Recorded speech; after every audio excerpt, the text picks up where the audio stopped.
그들이 그날 바람이 불 때 동산에 거니시는 여호와 하나님의 소리를 듣고 아담과 그의 아내가 여호와 하나님의 낯을 피하여 동산 나무 사이에 숨은지라.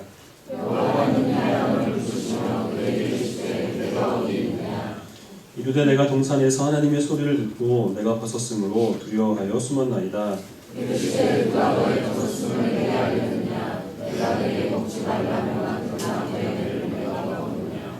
아담이 이르되 하나님이 주셔서 나와 함께 있게 하신 여자 그가 그 나무 열매를 내게 주므로 내가 먹었나이다. 여호와 하나님이 여자에게 이르시되 내가 어찌하여 이렇게 하였느냐. 여자가 이르되 뱀이 나를 깨물고 내가 먹었나이다. 여호와 하나님이 뱀에게 이르시되 내가 이렇게 하였으니 내가 모든 가축과 들의 모든 짐승보다 더욱 저주를 받아 배로 다니고 살아있는 동안 흙을 먹을지니라.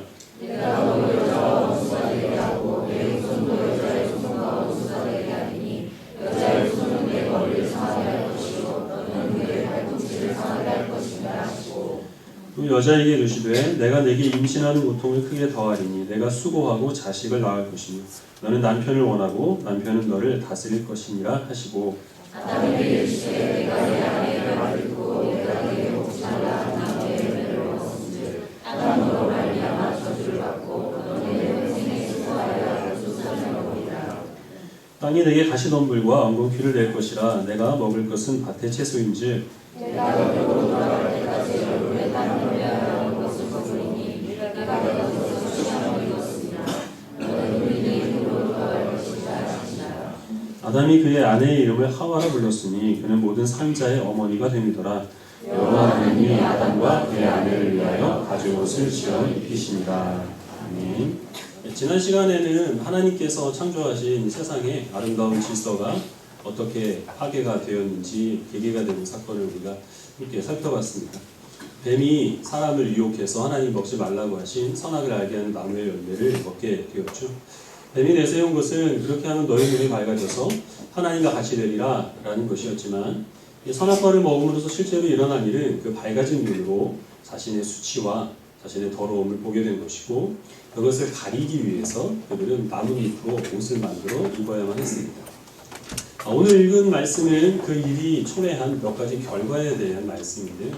먼저 하나님께서 바람이 부는 날 동산을 거두신다라고 우리가 읽은 8절 말씀에서 이렇게 되어 있는데 이 말씀은 하나님께서 바람이 선선히 부는 날 에덴 동산을 산책하시는 그런 서정적인 장면이 아니고 폭풍과 같은 그러한 준엄한 꾸짖음으로 지금 아담을 찾으시는 겁니다. 당연히 아담은 무서웠겠죠. 하나님께서 하지 말라는 것을 했기 때문에 잘못한 것이 있었을 때 자녀들이 부모를 피하는 것처럼 이 아담은 하나님의 낯을 피해서 숨어 있었습니다. 하나님께서 자기를 찾으시는 소리를 듣고 아담이 내가 벗었으므로 부끄러워하여 하나님의 낯을 피하였다. 지금 숨어 있다라고 얘기를 합니다. 그때 하나님께서는 누가 네가 벗은 것을 알려주었느냐? 너 선악을 알게 하는 나무의 열매를 먹었느냐? 라고 물어보십니다. 물론 몰라서 물은 것은 아니시겠죠.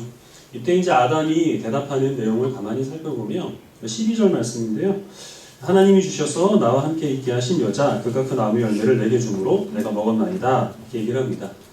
이 말은 선악과를 먹은 것은 내 잘못이 아니라는 거죠. 여자가 나에게 그것을 주어서 그래서 내가 먹은 것이고 또 나아가서는 그 여자를 내게 주신 하나님 때문에 내가 선악과를 먹었다라는 겁니다. 자기는 이 선악과를 먹은 것에 대한 그 잘못을 묻지 말아달라, 자기에게 묻지 말아달라 이제 얘기를 하는 것인데요. 이렇게 책임을 전가하고 회피하는 전형적인 모습은 오늘날 우리들 가운데서도 많이 찾아볼 수 있습니다. 우리 너무 미안하다, 내가 잘못했다 이런 얘기를 하기를 극히 꺼려하죠. 아무리 그 명백한 자기의 과오가 드러난다 하더라도 그렇게 만들었던 주변 상황 그리고 다른 사람 탓하기를 우리가 즐겨하지 자신의 잘못으로 있는 그들을 인정하기는 좀처럼 쉬운 일이 아닙니다.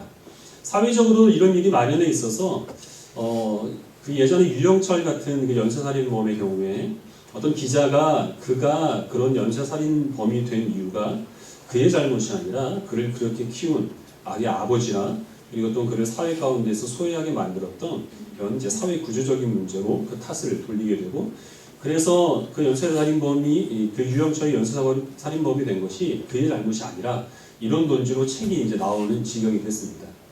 그래서 유영철 같은 살인마를 키운 그 아버지가 잘못한 거라면 유영철 같은 살인마를 키우도록 그 아버지를 만들었던 그의 아버지의 잘못이고 그러면 그의 아버지가 그렇게 그를 잘못 키웠던 이유는 그의 아버지의 아버지의 아버지가 역시 마찬가지로 그를 잘못 키운 것이기 때문에 그 누구도 책임질 사람이 없이 결국에는 가장 위에 계신 하나님만 그 모든 책임들을 짊어져야 되는 그런 상황이 되고 말았다는 것이죠.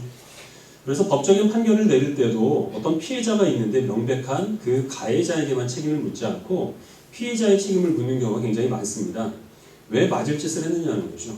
왜 피해를 당할 짓을 했길래 왜 그러고 다니냐 하는 차원에서 판결이 내어진 경우가 많이 있는데 그 모든 이 책임을 전가하고 회피하는 그런 현상들은 타락의 일면이라는 사실을 오늘 성경은 우리들에게 분명히 증거하고 있습니다. 하나님께서는 이 일에 동참한 가담한 모든 그 사람과 그리고 뱀을 각각 거기에 합당한 판결을 내리심으로써 그 죄에 대한 그 죄책을 분명하게 하나님께서 정하십니다. 이 일에 직접적으로 가담한 순서대로 지금 판결이 내려지고 있는데 먼저 뱀을 부르십니다. 그리고 뱀에게 너는 배로 기어다닐 것이고 그리고 죽을 때까지 흙을 먹을 것이라 라는 말씀을 하십니다. 이 말씀을 문자적으로 직접 우리가 해석하기엔 좀 무리가 있습니다. 왜냐하면 뱀이 실제로 흙을 먹지는 않기 때문입니다. 그래서 이것은 뱀 뒤에서 지금 그 배후에서 역사하고 있는 사단에 대한 하나님의 판결로 우리가 이해를 하는 편이 좋겠습니다. 배로 기어다닌다는 것은 머리를 꼿꼿이 들고 그리고 정정당당하게 행하지는 못한다는 의미고 흙을 먹는다는 것은 이 성경이 쓰여졌던 당시에 그 지방이 그때 당시 시대에서는 하나의 관용어로 쓰이는 말이었습니다. 흙을 먹을 것이다 라는 것은 비참하게 살 것이다 이런 의미가 있었습니다. 그래서 이제 이 말은 사탄이 인류 역사 가운데 정면에 나서서 주인공이 되어서 무엇인가를 행하는 일은 결코 없을 것이고 항상 어두운 곳에서 은밀하게 누군가의 배후 세력으로 이 악한 일들을 꾸미게 될 것이며 그 결과는 결국 이제 비참하게 될 것이라 하는 것을 하나님께서 예고하신 겁니다. 그리고 15절 말씀에 보면 신학적으로 중요한 말씀이 있는데요. 같이 한번 읽어보도록 하죠. 15절 함께 읽겠습니다. 시작. 내가 너로 여자와 원수가 되게 하고 내 후손도 여자의 후손과 원수가 되게 하리니 여자의 후손은 내 머리를 상하게 할 것이요 너는 그의 발꿈치를 상하게 할 것이니라 하시고 뱀으로 하여금 여자의 후손과 이제 뱀의 후손이 원수가 되게 할 것이고 여자의 후손은 뱀의 후손의 머리를 상하게 하고 뱀은 그 여자의 후손의 발꿈치를 상하게 할 것이다 라는 말씀입니다. 그래서 우리들은 정통적인 입장에서 이제 이것을 예수 그리스도의 구속 사역을 예표하는 것으로 이해를 합니다. 여자의 후손이라 할 때 후손이 단수로 쓰였기 때문에 한 사람을 의미하는 것으로 생각해서 인류의 대표로 오신 제2의 아담이신 예수 그리스도께서 이 여자의 후손의 역할을 감당하시는 것이죠.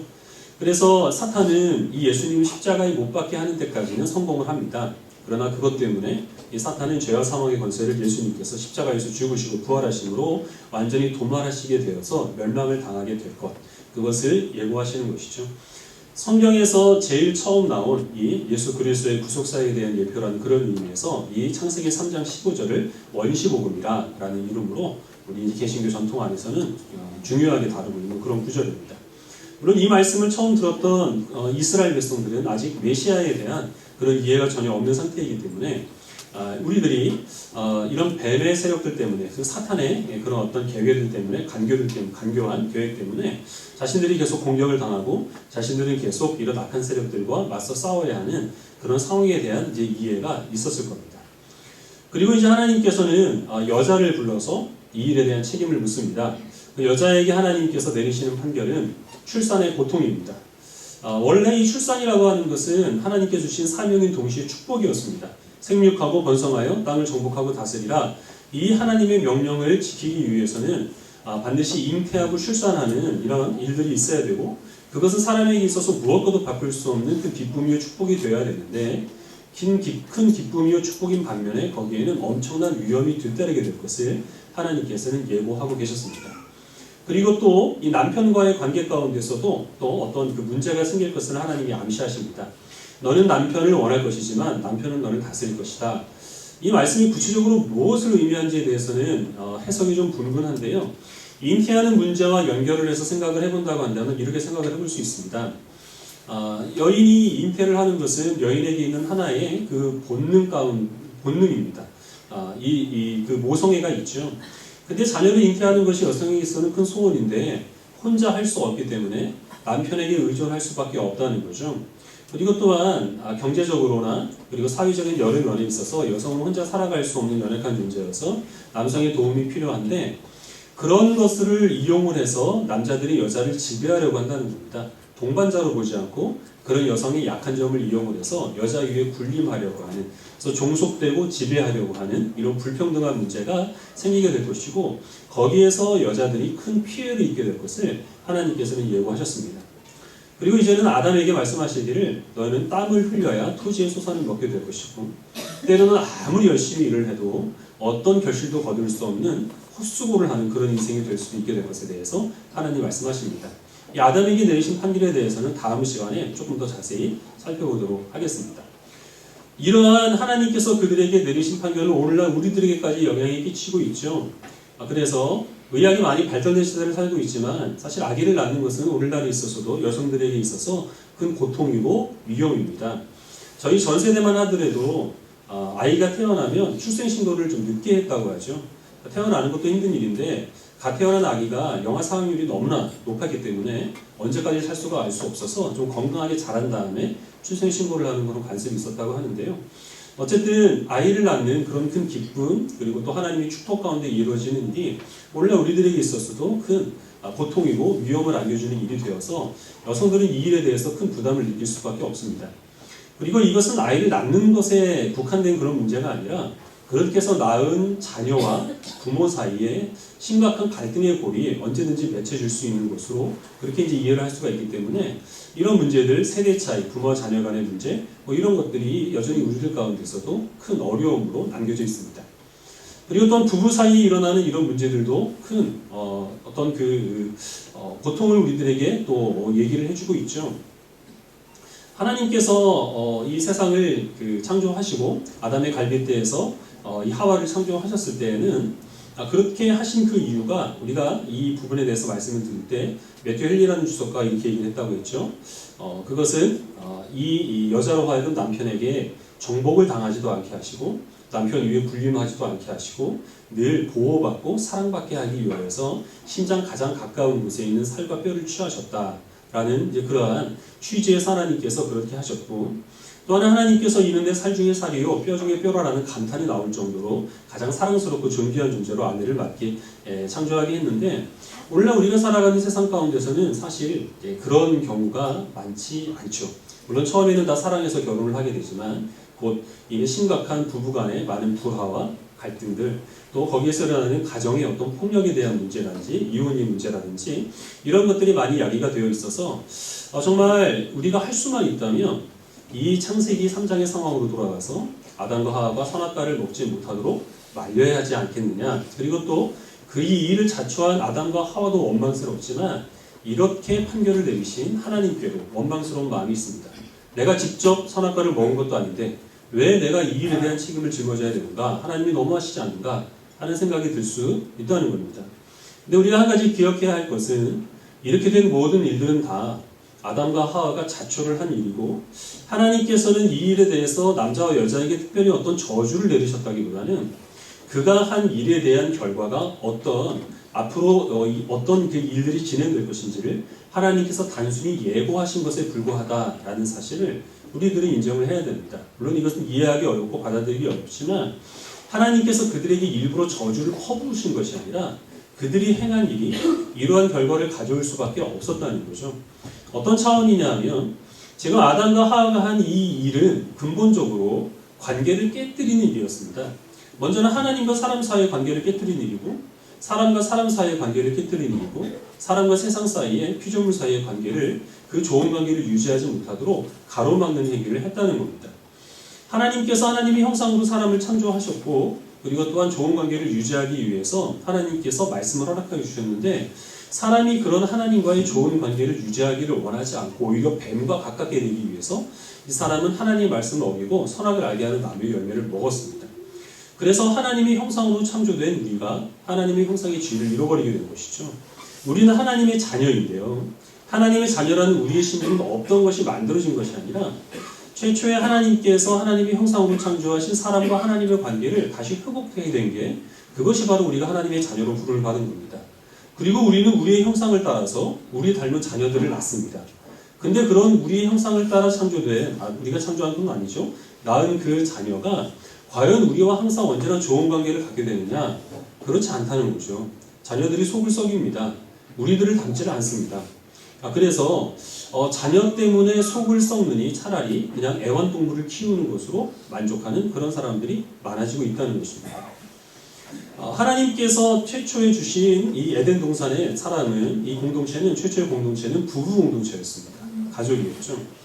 그런데 그 가족들이 서로를 어떻게 대하고 있는지를 보면 잘 알게 되는데, 하나님께서 그 사람들을 만드시고 둘이 한 몸이라고 말씀하셨는데, 한 몸이라는 의미는 그 둘이 생각하는 것에 있어서, 행동하는 것에 있어서 두 사람이 행동하는 것이 아니라 한 사람이 행동하는 것처럼 완전히 일치되는 것을 의미합니다.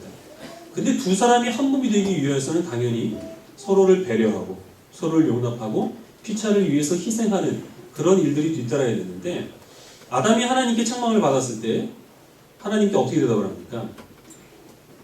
하와는 어떻게 해도 좋으니까 나에게 그 책임을 묻지 말아달라라는 겁니다.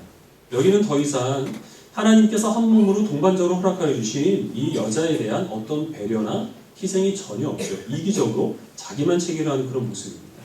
거기에서부터 이 관계가 깨어지게 된 것이고, 그것이 결국 누군가를 의존하게 되고, 그리고 또한 누군가를 지배하려고 하는 이 세상에서 우리가 흔히 말하는 갑과 을의 관계가 생기게 된 겁니다. 그리고 우리가 사실 인생을 살아가면서 겪는 대부분의 문제는 이 관계 가운데 생기는 갈등으로 인하여서 우리들이 어려움들을 겪습니다. 이것이 가정에서부터 시작이 되었고, 이웃으로 확대가 되었고, 우리가 살아가는 모든 사회로 확장되어서 그것이 지배적인 어떤 세상의 원리가 된 결과, 이 세상이 하나님께서 다스리시는 에덴이 아니라 이 사단이 다스리는 악한 곳으로 타락하게 되었으며, 우리는 거기에서 심한 고통을 겪고 있다는 겁니다. 감사한 것은 하나님께서 이런 세상은 그냥 내버려 두지 아니하시고, 이곳을 하나님께서 원래 창조하신 아름다운 곳으로 회복시켜 주시기 위해 하나님이 지금도 역사하시고 우리를 그리스도인으로 불러주셨다는 것입니다. 우리 로마서 16장 말씀을 같이 보겠습니다.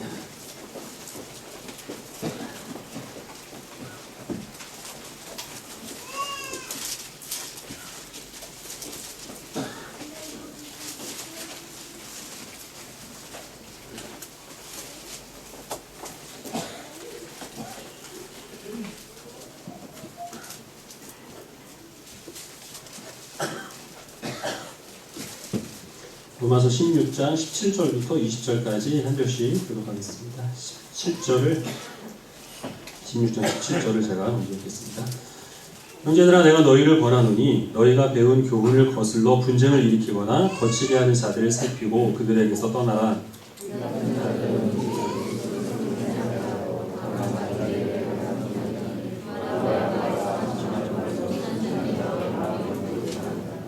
너희의 순종함이 모든 사람에게 들리는지라. 그러므로 내가 너희로 말미암아 기뻐하노니 너희가 선한데 지혜롭고 악한데 미련하기를 원하노라. 평강의 하나님께서 속히 사탄을 너희 발 아래에서 상하게 하시리라. 우리 주 예수의 은혜가 너희에게 있을지어다. 바울이 로마에 있는 그리스도인들에게 쓴 편지인데, 우리가 읽은 말씀은 이제 마지막 인사말 가운데 이 바울이 이 그리스도인들에게 권면하는 몇 가지 내용들입니다. 근데 여기에서 20절 말씀에 이 창세기 3장 15절에 있는 그 원시 복음이 이제 암시가 되어 있습니다. 바울이 인용을 하는 것이죠. 평강의 하나님께서 속히 사단을 너희 발 아래서 상하게 하시리라. 예수님께서 십자가에서 죽으시고 부활하셨을 때 예수님께서는 죄와 사망의 권세를 이기셨습니다. 그러나 승리를 하셨지만 그 승리의 성취는 아직 주님께서 다시 오실 때까지 완성된 것이 아니기 때문에 우리는 이미 이루신 승리와 완성이 완성될 그 승리 사이를 살아가는 그리스도인입니다. 그런 이 이미와 아직 사이를 살아가는 우리 그리스도인들이 해야 돼, 힘써야 될 일들이 무엇이냐면 선한 일에 지혜롭고 악한 일에 미련한 겁니다. 이것은 물론 우리 그리스도인들이 힘써야 될 덕목들, 그리고 경계해야 될 것에 대한 그런 말씀이지만, 이 로마서에 있는 상황에서 이 선한 일에 지혜롭고 악한 것에 미련한 것, 이것을 의미하는 바는 거짓 교사들에게서 떠나는 것, 그들의 교훈에 휘말리지 않는 겁니다. 로마 교회에 있는 거짓 교사들은 아마도 율법주의자들이었습니다. 예수 그리스도를 믿는 믿음 외에 다른 행위들이 더해져야, 그래야 온전한 그리스도인으로 구원받은 사람으로 인정할 수 있다는 것이고, 그 반대편에 있는 율법 폐기론자들도 있었습니다. 그리스도를 믿어서 믿음으로 구원받았으면 그 후에는 아무렇게나 살아도 우리는 언제든지 천국 갈 수 있다, 이렇게 이야기하는 사람들 역시 마찬가지로 거짓 교사들입니다. 극단적인 사람들인데 공통점이 무엇이냐면 예수 그리스도를 믿는 참된 믿음과 그리고 진정한 경건, 주님을 닮아가기를 힘쓰는 이런 노력들, 이런 것들 외에 다른 것들을 구함으로 자기가 우월한 신자라는 사실을 증거하라는 것, 그것이 바로 이 사람들이 갖고 있었던 마음입니다. 여기에는 재물이 있을 수 있습니다. 남들보다 부유하게 사는 것으로 하나님께 큰 사랑을 받은 것을 자랑하라. 은사가 될 수도 있습니다. 다른 사람들이 갖지 못한 방언, 예언, 환상과 같은 그런 특별한 은사들을 과시함으로 인하여서 남들보다 우수한 신자라는 사실을 증거하라라는 것이죠. 그리고 또 여기에는 지식이 될 수도 있고 사회적인 어떤 지위가 될 수 있습니다. 예수 그리스도를 믿는 믿음 말고 그의 구원이라든지 어떤 신자의 그런 영광들을 조금 더 증거할 수 있는 것들을 자꾸만 더 구하라고 부추기는 사람들이 이 거짓 교사들이었습니다. 근데 이런 거짓 교사들의 미혹이 되면 어떤 일이 일어나게 되느냐 하면 이 사람들은 성도를 진심으로 사랑하는 마음으로 가르침을 베푸는 것이 아니라 자기가 인정받기 위한 그런 마음으로 이런 거짓된 가르침을 베푸는 것이기 때문에 거기는 분쟁이 생길 수밖에 없습니다. 이런 가르침들이 만연하게 되면 사람들은 먼저 자기가 가진 그런 기준으로 다른 사람들을 판단하거나 정죄하려 하는 그런 일들에 익숙하게 됩니다. 그리고 다른 사람들이 내가 다른 사람들을 판단하는 것처럼 내가 판단받기를 두려워하기 때문에 어떤 나에게 있어서 명백한 잘못이나 허물이 있다 하더라도 에덴 동산에서 아담이 그랬던 것처럼 그것을 다른 사람 탓, 상황 탓으로 정당화하는 일에 조금 더 익숙해집니다. 그리고 또한 내가 갖고 있는 그런 어떤 조그마한 능력이 있다 하더라도 그것을 과장해서 다른 사람들 앞에 과시함으로 다른 사람들이 나를 무시하지 못하도록 차단막을 만들어버리는 그런 일들에 익숙하게 됩니다. 그러나 예수 그리스도를 믿는 믿음 외에 다른 것으로 우리 자신을 치장하는 것은 아담과 하와가 하나님께 그 수치가 드러나고 그리고 두 사람밖에 없었음에도 불구하고 서로가 자기가 갖고 있는 연약함들을 다른 사람들에게 들키지 않으려는 마음으로 무화과 나무잎을 만든 것과 똑같다는 것이죠. 그것은 아무런 가치도 아무런 의미도 없는 일들입니다. 오직 우리의 부끄러움을 가리는 일은 하나님께서 가죽옷을 만들어서 그래서 아담과 하와에게 입혔던 것처럼 예수 그리스도께서 우리를 위하여 행하신 예수 그리스도의 십자가의 공로로만 우리의 모든 수치를 잘 가릴 수가 있고 우리는 또한 그 수치로 그 공로로 우리의 수치를 가릴 때 우리는 우리의 연약함이 드러난다 하더라도 부끄러워할 이유가 없습니다. 우리는 죄인인 상태에서 구원받았기 때문에 죄인인 우리의 그 죄악됨이 드러나는 것을 우리가 꺼려할 이유가 없다는 것이죠. 그리고 또한 우리는 다른 사람들이 갖지 못한 것을 과시함으로 우리를 무시하지 못하도록 차단막을 칠 필요도 없습니다. 다른 사람들에게 어떤 허물이 드러난다 하더라도 그 허물을 들춰내므로 나의 우월함을 자랑할 그럴 이유도 없습니다. 내 앞에 있는 사람이 아무리 부족한 사람이고 연약한 죄인이라 하더라도 그는 하나님의 형상으로 창조된 피조물이고 그리스도인인 경우에는 예수님께서 그를 위해 십자가에서 피 흘려 죽으셨기 때문에 아무리 미천하고 연약하며 흉악한 죄인이라 하더라도 우리는 있는 모습 그대로의 그 사람을 인정할 수가 있게 된다는 것이죠. 바울이 지금 얘기하고 있는 선한 일이 지혜롭고 악한 일이 미련하라라는 말은 이러한 헛된 것으로 우리를 치장하려 하거나 자신의 잘못됨을 자꾸만 정당화하려 하거나 다른 사람들의 허물을 들춰내서 나의 우월함을 자랑하려고 하는 그런 모든 헛된 시도들을 다 내려놓고 오직 우리를 위해 행하신 그리스도 예수의 공로만 의지하라 라는 것이 바로 이 권면입니다. 하나님께서는 속히 사단을 우리 발 아래에서 그 머리를 상하게 하실 겁니다. 그날이 있기까지는 계속해서 우리에게 이러한 유혹들이 있을 겁니다. 그리고 또 우리의 삶 가운데서 많은 어려움들이 있겠죠. 그러한 것에 개의치 말고 승리를 허락하여 주신 그 예수 그리스도의 능력 가운데서 우리의 모든 수치와 허물을 사하여 주신 예수 그리스도의 공로만을 의지하며 겸손히 섬기며 살아가는 삶을 살 것을 주님께서는 우리들에게 바울의 입을 빌려서 부탁하고 계시는 겁니다. 제가 대학교를 다닐 때 일인데요. 아르바이트로 아파트 건설 현장에서 일을 한 적이 있습니다. 근데 그때 같이 이제 일하던 분들하고 어떤 이제 중요한 문제를 가지고 논쟁이 일어났었는데요. 주제가 뭐였냐면 앉은 자리에서 라면을 몇 개까지 먹을 수 있나 이거 가지고 사람들이 서로 이제 싸웠습니다. 그래서 이제 치열한 접전 끝에 제 기억으로는 혼자서 12개를 먹은 그 아저씨가 결국 우승을 차지했는데 저는 면을 잘 못 먹습니다. 근데 그런 자리에 이렇게 있다 보니까 제가 그래도 라면을 한 30개쯤 먹을 수 있어야 된다고 얘기를 하려면 될 것 같은 그런 묘한 압박감을 느꼈습니다. 그렇게 하지 않으면 그 사람들이 나를 무시할 것 같고 제가 왠지 그 무리에 끼지 못할 것 같은 그런 불안감이 있었기 때문이죠. 이것은 이제 어디에서나 마찬가지게 됐는데 학교를 졸업하고 고등학교 동창들을 만나게 되니까 그때에는 직장에서 내가 어떤 대우를 받고 있나, 이제 이것이 주제가 되고, 결혼을 해서 아이를 낳게 되니까 배우자에 대해서, 자녀에 대해서, 그리고 이제는 목회를 하는, 목사가 되어서 목회를 하게 되니까 교회와 성도들에 대해서 왠지 원래 있는 사실에다 무언가를 조금 더해서 얘기를 해야만, 그래야만 내가 혹시나 가지고 있는 저 사람들에 대해서 판단하는 그런 마음들로 내가 판단받지 않게 되는 것은 아닌가. 내가 얼굴은 웃고 있지만 마음속으로는 다른 사람들을 비웃는 것과 같이 저 웃는 얼굴로 혹시나 나를 비웃게 되는 그 일을 내가 면하게 되지 않을까 하는 그러한 마음에서 여러 가지 것들을 과장하게 되고 자꾸만 치장하려 하는 그런 마음들이 생기더라는 겁니다. 그래서 저를 아는 목사님들은 여러분들 얼굴을 보지 못했지만 여러분들을 천사로 합니다. 그래서 제가 외국어사들을 웬만하면 데려오지 않는 거예요. 뻐rum 갔다가. 그런 것은 한 발자국만 뒤로 물러서서 보면 아무것도 아닌 일인데 그 당시 상황에 들어있을 때는 그것을 잘 보지는 못합니다. 그 안에 있을 때는 그것이 전부인 줄로 그렇게 우리들이 오해를 하기 때문입니다. 사단은 그러한 방법으로 우리를 여러 모습으로 유혹을 하고 있습니다. 혹시나 여러분들의 그런 연약함들, 남들이 나를 보는 그런 시선들 가운데서 피하기 위해서 여러분들이 만들어 입은 무화과 나무 잎은 무엇인가 돌아보시길 바랍니다. 재물이 되었든 은사가 되었던 어떤 지식이 되었던 남들이 갖지 못하는 훌륭한 재능이 되었던 그 모든 것들이 다 우리 자신을 다른 사람들의 시선으로부터나 하나님으로부터 결코 지켜줄 수 없다는 사실을 우리는 항상 기억해야 할 줄 압니다. 오직 예수님께서 죄인인 나를 위해서 십자가에서 흘리신 그 보혈의 공로를 우리의 옷으로 삼는 것이 하나님께서 우리에게 당부하신 사단을 우리 발 아래서 완전히 멸망하실 때까지 우리가 힘써야 될 선한 일이라는 사실을 항상 기억하며 살아갈 수 있게 되기를 바랍니다. 그 은혜 가운데서 항상 겸손하게 정말 주님께서 우리들에게 말씀하여 주시는 이 깨어진 관계를 회복하는 일들, 그러한 것들을 이 가정에서부터 여러분들의 이웃으로 확대가 되고 그리고 또한 교회에서 만나는 모든 지체들 가운데 그런 성도의 관계 가운데서 이 관계의 회복이 일어나게 되기를 바랍니다. 나의 모든 연약함들 있는 그대로 다른 사람들 앞에 투명하게 내려놓는 일에 두려움이 없으시기를 바라고 다른 사람들의 모든 연약함과 그리고 또한 불만스러운 그런 부분들까지 있는 모습 그대로 인정할 수 있는 넉넉한 마음들을 품으시면서 주님께서 다시 오실 때까지 하나님께서 우리들에게 당부하신 이 선한 일에 지혜로 모든 성도들이 되시기를 주님의 이름으로 축원합니다.